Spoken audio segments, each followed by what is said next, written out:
Sunday, Valentine's Day, was the grim 3-year anniversary of the Parkland High School tragedy, the Marjory Stoneman Douglas High School tragedy down in Parkland, Florida. On that day, President Biden gave a speech. It was a very good speech, actually, because in the speech, he called on Congress to get to work on common sense gun reform legislation. Which, by the way, because I know people are already fired off their idiotic comments about, no, you can take your guns. Majority of NRA members support gun control reform. Majority of average non-NRA member Americans support gun reform. Last polls I saw, majority of Republicans supported. Majority of people, regardless of affiliation, party or organization in this country, do support these measures. Okay, this is actually not a partisan issue anywhere except in Washington, D.C.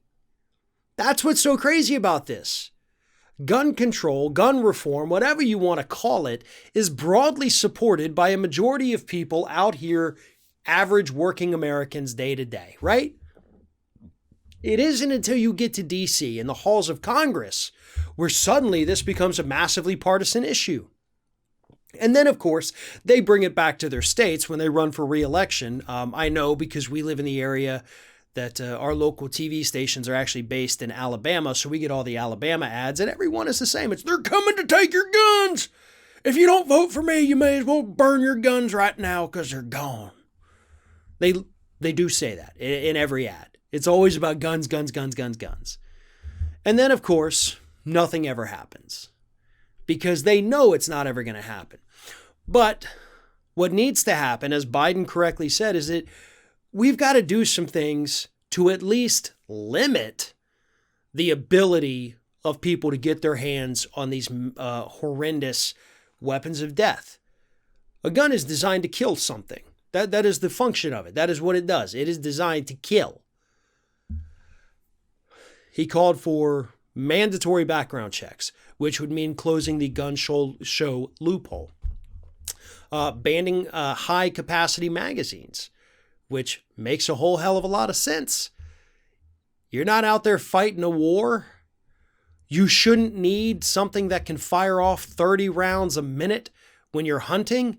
If you're that bad at hunting, maybe take up a new hobby. Hunters don't actually even use these things, by the way. But that's the thing Republicans say, well, we need it for hunting. How many deer are you going to kill in the next 2 minutes? Are you going to kill 120? Okay, then no, you don't.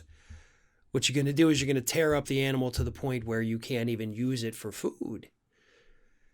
Nevertheless, Americans support what Joe Biden is proposing here.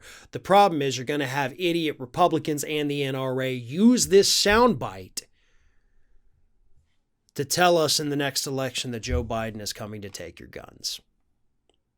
Mark my words, it's going to happen. And what Joe Biden is saying needs to happen, unfortunately, probably will not happen.